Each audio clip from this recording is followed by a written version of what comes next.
Good afternoon. I would like to begin by asking you, what do you think of Kuwait hosting this pledging conference for refugees? We are very, very grateful for Kuwait hosting this conference on the Syria crisis. One of the key issues that has affected the response is a lack of resources. And Kuwait being willing to host a conference, but also making this very generous contribution of $300 million is extremely, extremely welcome news and helpful to the response. How much more, we need more, obviously, to help. How much would your agency need in respect of helping children? So UNICEF is appealing for $220 million for the response crisis, and we're 20% funded. Clearly, more resources are needed. But even with what we have already, we've been able to respond to the needs of children both inside and outside of Syria. This has been things like support to immunization, reaching 1.3 million children with measles and polio vaccines. Support to urban water system, chlorinating water inside major Syrian towns, but also providing water and sanitation to the refugees in Zartari camp, for example. And very important, the issue of education. When I was in Syria last week, I met with a number of families, and one of the things they really asked for is education for their children, and also an environment where their children can feel safe, where they can have psychosocial support and have a sense of being children again. That's important. Very important. Very, very important. So it's not just about food and medicine and sanitation. People are actually worried about their children's education. Very much so. It is about food, water and sanitation and medicines, but it is also about their children. And 22 months into a crisis, Syrian families are saying, we want our children back in school, we want our children to have a sense of normalcy. So one of the issues that UNICEF is working on, first thing inside Syria, is to support teachers to be able to provide classes, to get textbook to Syrian children, to be able to provide remedial education classes. So basically, if you've lost 3, 4, 5 months of schools, try to have catch-up classes so you can get back in sync with the rest of the students who are your age. We're doing the same in Zartari camp and for children who are living with host communities in Lebanon. How easy or how rather difficult has it been for you to be able to get help for the children inside Syria? I mean, there's been a number of constraints. Firstly is the issue of access, and we're not reaching all children inside Syria. More needs to be done.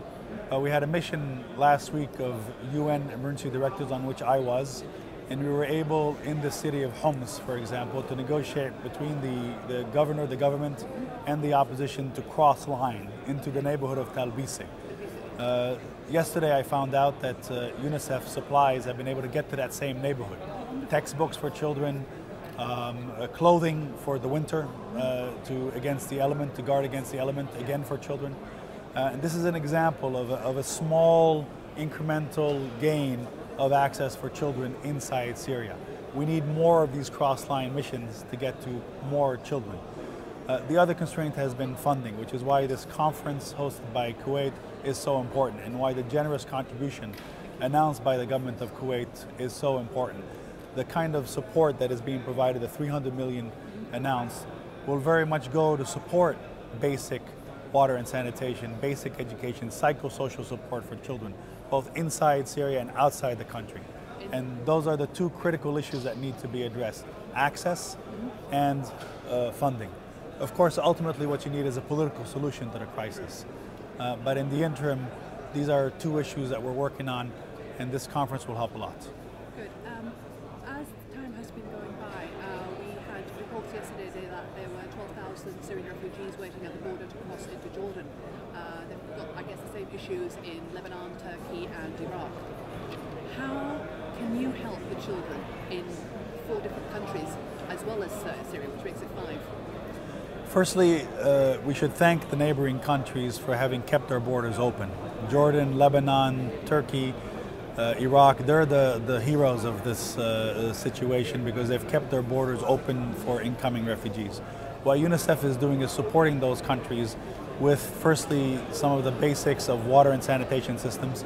In the case of Zartari, we're supporting the water and sanitation in the camp. In the case of refugees living with host communities, we provide water tankering vouchers so that people can have extra water and sanitation facilities because they're living in crowded conditions. We're also working on the issue of education and psychosocial support, ensuring that the children that come across the border have access to education the same as their Lebanese, Jordanian, and Turkish counterpart children. And then we're ensuring that things like immunization is also not falling behind. So that if you have not been immunized because you were displaced for a long time inside Syria and you're now crossing a border and you need to be immunized, there is access to immunization, working with the relevant ministries in these countries. Are the children susceptible to certain illnesses more than others now with the way the situation is? Because I understand you're vaccinated against polio and measles. Certainly, firstly, basic immunization has to continue. And if you're not immunized against these basic diseases, you run the risk of falling ill or even dying because of these diseases. We've also seen an increase in skin diseases because of sanitation facilities. So things like scabies has increased inside Syria, which is why it's so important to maintain the water systems. And that's why we're working to provide chlorine in 5 of the governorates and maintain and repair urban water systems. If you don't repair those systems, you're subject to not only things like scabies, but also eventually diarrheal diseases, which can have profound consequences on young children. With this conference, where we've got people from over 50 countries and more than 20 international organizations, now they're doing their best. What can the average person do? Well, firstly, contribute to your local Red Cross, Red Crescent. Contribute to your local UNICEF office. Encourage your government to contribute to the relief effort.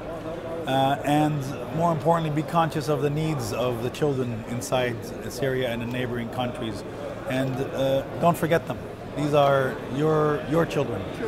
And they need your support at this point. Syria is a proud country. Yes. It is an educated people.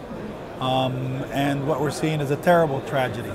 It's a country that has been generous to refugees from within the region.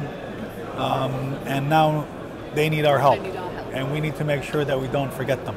So if you can contribute financially, please do, through your local UNICEF office, through your local Red Crescent, Red Cross Society. Support your government in contributing.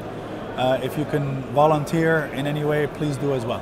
And UNICEF does the very best for the children, no matter what their race, color, or creed is. UNICEF is working to reach children everywhere it can. We're working inside Syria. We're working cross-line inside Syria. We're working in neighboring countries, in Jordan, in Lebanon, in Iraq. The Turkish authorities have been doing a fantastic job responding to the crisis and the refugees streaming across their border.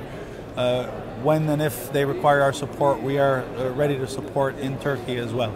The time now is for us to help out as well, not just our governments or our organizations. The time is for total mobilization. UNICEF is appealing for $220 million. We're 20% funded. We've had significant achievements, 1.3 million children immunized against measles and polio, 200,000 reach with education supplies, 500,000 reach with non-food items and clothing and blankets against winter. With the support of the people in the government of Kuwait and other neighboring countries, both in the Gulf and abroad, we are very confident that we can do much more. Mr. Sheikh, the amount of money that UNICEF needs right now, is that just for this year, or for this first part of the year, or is it going to be okay for? This is should for. This continue for a little bit longer? This is for the first 6 months of the year, and it helps us with activities like maintenance of urban water system, mobile health teams, being able to ensure that we use mobile clinics, basically teams of health professionals that walk from neighbor to neighbor in order to ensure that children have access to basic health system. Education, getting 1 million children in school and keeping them in school, and then psychosocial support, the basic play and engagement with children.